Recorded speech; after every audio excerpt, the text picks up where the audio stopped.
Assalamualaikum warahmatullahi wabarakatuh.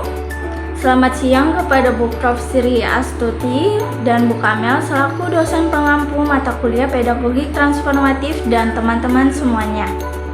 Halo, perkenalkan, nama saya Nur Khadijah Sabrina Putri Suryardiningrat dengan NIM 23010255067 dari kelas 3 DPGSD Universitas Muhammadiyah Profesor Dr. Hamka.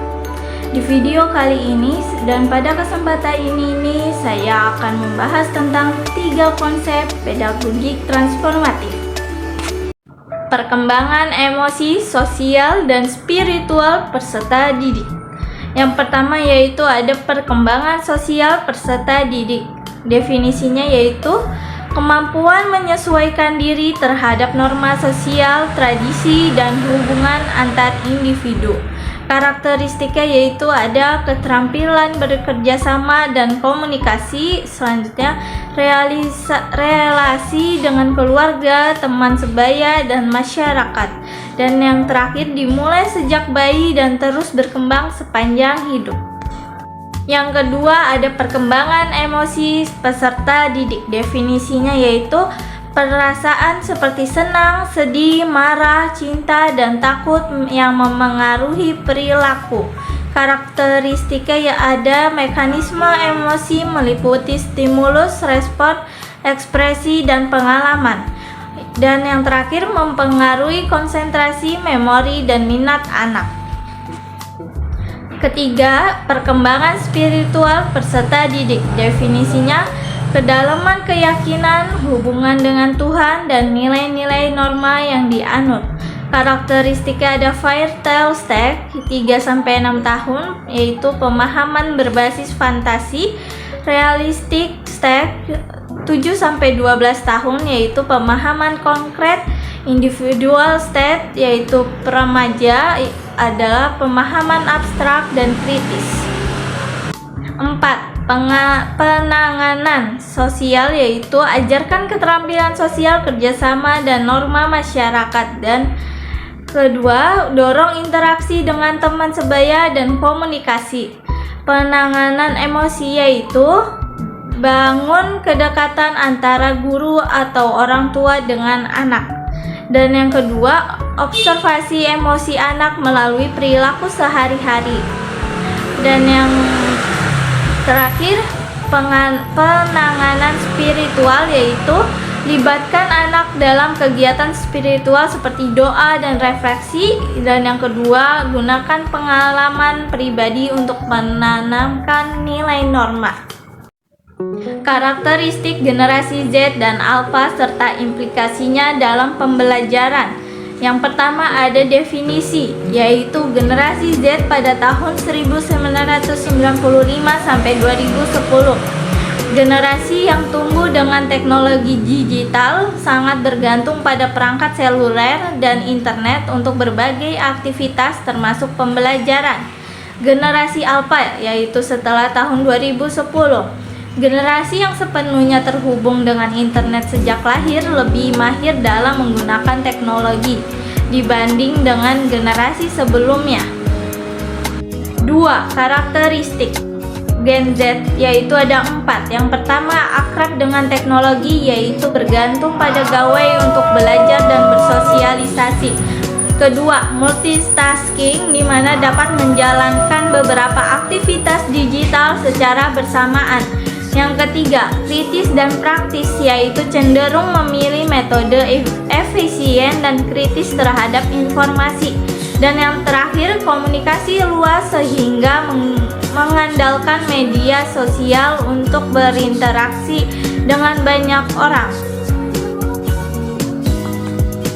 Gen Alpha ada beberapa yaitu digital native di mana sudah paham teknologi sejak usia dini, sangat cepat beradaptasi dengan perangkat baru. Selanjutnya, belajar mandiri, mereka menggunakan platform digital seperti YouTube atau aplikasi untuk eksplorasi.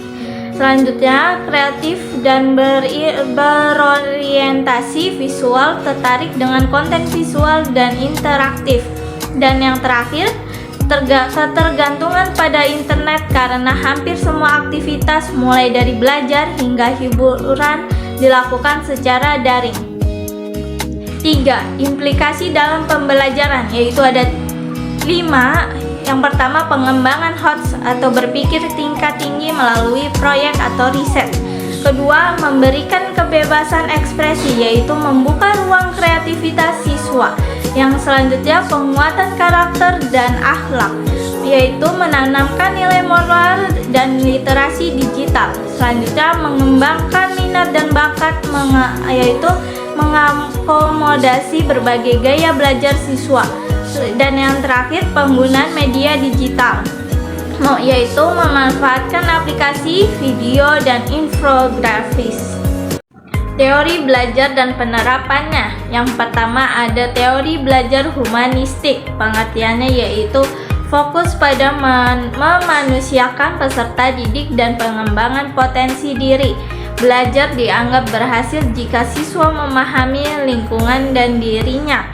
Tokoh utamanya yaitu Carl Rogers mengatakan belajar bermakna melibatkan emosi dan intelektual. Prinsipnya yaitu pembelajaran relevan dengan kebutuhan siswa dan mengurangi ancaman eksternal dalam proses pembelajaran. Penerapan dalam proses belajar yaitu guru menciptakan suasana kelas yang mendukung, memberikan kebebasan siswa untuk belajar sesuai potensi mereka. 2. Teori belajar konstruktivistik, yaitu pengertiannya ada pengetahuan dibangun berdasarkan pengalaman dan interaksi sosial dan belajar melibatkan proses aktif dalam mengkonstruksi pengetahuan.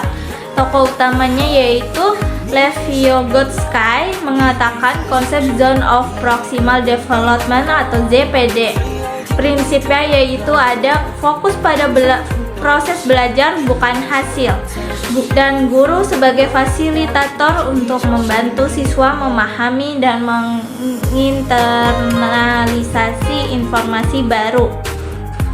Penerapan dalam proses belajar yaitu guru memfasilitasi kolaborasi antar siswa dan memberikan tugas berbasis proyek atau pengalaman nyata.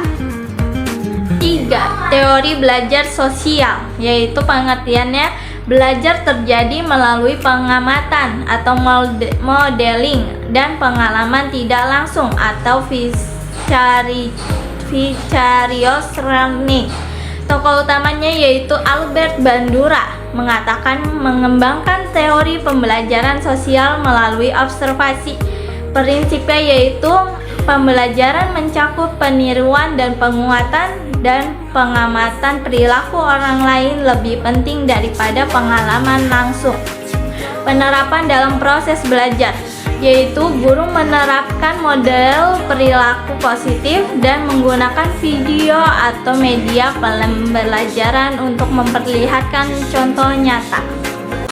Sebagai penutup, kita dapat menyimpulkan bahwa memahami perkembangan peserta didik, karakter generasi, dan teori pembelajaran sangat penting untuk menciptakan proses pendidikan yang relevan dan efektif. Terima kasih atas perhatiannya dan waktunya. Mohon maaf jika ada kekurangan dan saya siap menerima pertanyaan atau masukan. Wassalamualaikum warahmatullahi wabarakatuh.